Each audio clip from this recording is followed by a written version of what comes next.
जय हिंद दोस्तों, मैं सेबी पंजीकृत सलाहकार नहीं हूँ। चलिए जल्दी से देख लेते हैं।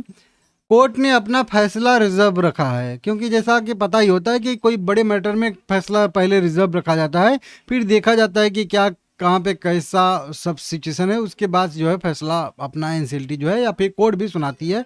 क्योंकि भाई बहुत सारे रूल रेगुलेशन को मैच करना पड़ता है कि कहीं किसी का जो है हनन तो नहीं हो रहा है किसी रूल रेगुलेशन का, तो वो सब देखना पड़ता है। तो इसीलिए फैसला जो है रिजर्व रखा गया है। जस्ट अभी अभी 12 मिनट पहले यहाँ पे देखिए, 12 मिनट पहले यहाँ पे न्यूज निकल के सामने आ रही है। और कल मतलब जो अडानी की तरफ से अपनी दलीलें रखी गई थी, आज तीनों लोग अपना अपना जो है पक्ष रखे थे, और उसके बाद जो है फैसला को रिजर्व यहाँ पे रख लिया गया है। मतलब कभी भी फैसला आ सकता है। हालांकि 3-4 दिन बाद लिखित में आदेश भी मांगा गया है तीनों लोगों से, तो वो लोग भी अपना जमा कराएंगे, उसके बाद आएगा। यहाँ पे बता दूं आपको, 22 अप्रैल 2026 लगभग 14 बजे के आसपास की यह न्यूज है। एनसीएलटी ने जेपी दिवालिया मामले में फैसला सुरक्षित रखा। वेदांता ने मूल्यांकन में खामियों का आरोप लगाया और अडानी ने बोली प्रक्रिया का बचाव किया। तो इस तरीके से हेडलाइन है। अप्रैल जो है 22 अप्रैल, राष्ट्रीय विधि मतलब एनसीएलटी ने सुनवाई के बाद अपना फैसला सुरक्षित रख लिया है। मतलब अब सुनवाई समाप्त हो चुकी है। अब सीधा सीधा बस फैसला आना है, चाहे किसी के भी पक्ष में आए। आगे मैं बताऊंगा आपको। तो यहाँ पे बताया गया है कि फैसला सुरक्षित रख लिया गया है। सभी पक्षों को 2 से 3 दिनों के भीतर लिखित दलीलें दाखिल करने का निर्देश दिया गया है। मतलब जो भी ये लोग बहस किए थे, जो भी उनका पॉइंट था, जो भी कह लीजिए उनका था आर्गुमेंट, उसको लिखित में देने के लिए जो है यहाँ पे कहा गया है, क्योंकि बाद में कोई पलटे ना, ये भी एक होता है, ठीक है ना। मंगलवार को अपने प्रतिवाद में वेदांता की ओर से पेश हुए जो है अभिजीत सिन्हा करके जो है थे, उन्होंने तर्क दिया था संपूर्ण समाधान प्रक्रिया के भीतर बहुत सारी खामियां हैं, जिसमें पारदर्शिता की कमी, महत्वपूर्ण पहलुओं पर विचार न करना और निष्पक्ष मूल्यांकन ढांचे का अभाव इनको जो है दिख रहा है। सिन्हा ने वेदांता की समाधान योजना पर किसी भी स्तर पर ठीक से मूल्यांकन नहीं किया गया और उसके प्रस्ताव के प्रमुख तत्वों को जो है कथित तौर पर नज़रअंदाज कर दिया गया। इन्होंने कहा कि मूल्यांकन ठीक ढंग से नहीं हुआ है, मतलब सबका बढ़िया से मूल्यांकन हुआ, लेकिन इन्होंने जो रेजुलेशन प्लान प्रस्तुत किया था उसका सही से मूल्यांकन नहीं किया गया, उसका अभाव था। और जो वेदांता ने कुछ अपने पॉइंट मतलब अपने रेजुलेशन में मतलब दिए थे, ठीक है ना, उसको कुछ चीज़ों को नज़रअंदाज किया गया है। तो इस तरीके से बताया गया है। सिन्हा ने तर्क दिया कि दिवालियापन और दिवालिया संहिता के तहत यह निष्पक्ष और मूल्य अधिकतम करने वाले तंत्र की कसौटी पर खरी नहीं उतरी है।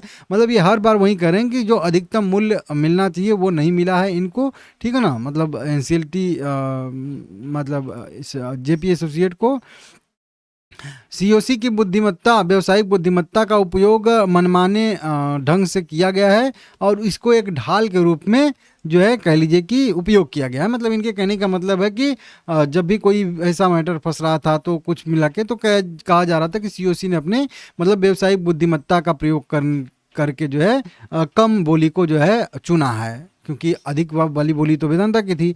तो ये कह रहे हैं कि वो एक मतलब बेफालतू का मतलब रूल था कह लीजिए या कुछ भी कह लीजिए, जिसकी वजह से वेदांता थोड़ा सा पीछे होती हुई नजर आ रही है, ठीक है ना। इस तरीके से दस्तावेजों जिससे प्रक्रिया दस्तावेजों की बोली का आकलन करने के लिए प्राथमिक उपकरण के रूप में इस्तेमाल किया जाना था, और वो ठीक से लागू नहीं किया गया, इस तरीके से है, न ही लगातार पालन किया गया और मतलब उसके अनुसार बिना किसी खुलासे औचित्य के विचलन में शामिल किया गया है।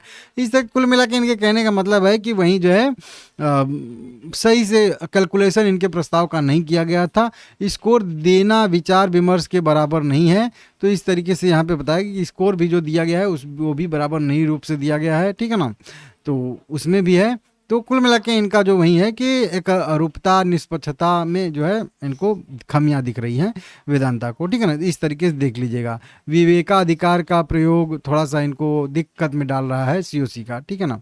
इस तरीके से वहीं पे बताया जा रहा है कि आगे जो है वेदांता की दलीलों का विरोध करते हुए जयप्रकाश एसोसिएट लिमिटेड के भी जो रेजुलेशन प्रोफेशनल थे, उनके तरफ से भी वरिष्ठ अधिकारी जो भी अधिवक्ता थे अरूढ़ करके कटपालिया करके के थे उन्होंने बचाव किया और उन्होंने यही बात का दोहराई कि सब कुछ बढ़िया से पर्याप्त जो है बेहतर बनाने के लिए पर्याप्त अवसर दिए गए थे, सभी बोलीदाताओं को अच्छा सा जो है मौका दिया गया था, बोली रिवाइज करने के लिए भी सब कुछ, और प्रतिस्पर्धा बोली में मध्यम से प्राप्त उच्चतम और सर्वोत्तम मूल्य को दर्शाता है। तो इस तरीके से इन्होंने कहा कि हम लोग सही से अपना देखे हैं, सब किए हैं।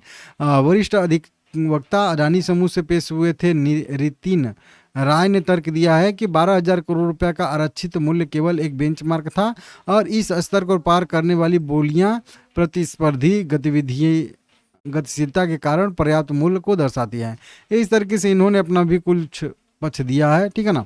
उसके बाद सभी पक्षों की बात सुनने के बाद अपीलीय न्यायाधिकरण ने अपना फैसला सुरक्षित रख लिया है और अगले 2-3 दिन में लिखित दलीलें प्रस्तुत करने का निर्देश दिया गया है। तो कुल मिला के सीधा सीधा समझिए कि फैसला अब रिजर्व रख लिया गया है। अब किसी को दलीलें वलीलें कुछ और नहीं देनी है, जो भी देना है लिखित में 2-3 दिन में जो है जो भी उनकी दलीलें हैं उसको प्रस्तुत कर देना है, एनसीएलटी में जमा करा देना है।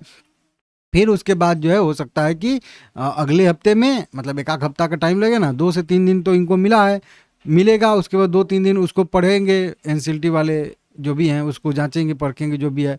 उसके बाद हो सकता है तो मान के चलिए कि 1 हफ्ते के अंदर अगर आना चाहे तो फैसला आ सकता है, नहीं तो भाई होल्ड पे है। जैसे फैसला सुरक्षित है तो होल्ड सुरक्षित फैसला कितना भी दिन रह सकता है। अब वो कितना दिन रहता है इसका भी अगर कुछ नियम उम होगा तो आगे मैं बता दूंगा। फिलहाल में बस इतना जानिए कि फैसला सुरक्षित रख लिया गया है। यही सारी न्यूज़ जो है कई जगह पे फ्लैश करी, 1 ही 2 जगह पे आई हैं, ये आप लोगों को मैं बताता भी हूँ, ठीक है ना। अब इसी वजह से आज वेदांता में थोड़ा सा मूड माहौल भी बढ़िया है, 5% की अच्छी खासी बढ़त देखने के लिए मिल रही है। और कल भी वेदांता के मतलब अडानी की तरफ से जो राय करके कुछ पेश हुए थे तो उन्होंने दलील दिया था बढ़िया सा, तो उसके वजह से भी आज मोमेंटम था पहले से ही, सुबह से ही, और अभी बाद में भी यहाँ पे 2 बजे के आसपास भी अगर आप लोग देखोगे तो अच्छा खासा एक मोमेंटम है। ये मोमेंटम तो पहले से था, ये वाला अभी शाम के टाइम पे आ रहा है इस मतलब एनसीएलटी का जो फैसला रिजर्व रखा गया है उसके बाद का। तो ठीक है, बढ़िया है, अच्छा है, देखते हैं। शेयर अच्छा खासा ऊपर के साइड में जाके सस्टेन कर रहा है, हालांकि चार्ट लगाना भूल गया हूँ जल्दी से, 5% ऊपर है, बस 20 रुपये पे है, तो ऊपर की साइड में टिका हुआ है। 2-3 दिन गिरावट आई थी तो बताया था आप लोगों को कि जब तक 18 रुपये के ऊपर है तब तक कंटिन्यू मोमेंटम इसमें जारी रह सकता है और 24 रुपये तक का भी लेवल ऊपर की साइड में टच कर सकता है। तो ठीक है, बढ़िया है। अगर फैसला आ जाता है एक आध हफ्ते के अंदर और इसी के ऊपर सस्टेन करता है तो फिर बढ़िया रहेगा। कई सारे मूविंग एवरेज के क्रॉसओवर हुए हैं, वो सब अगली वीडियो में समझाऊंगा आपको।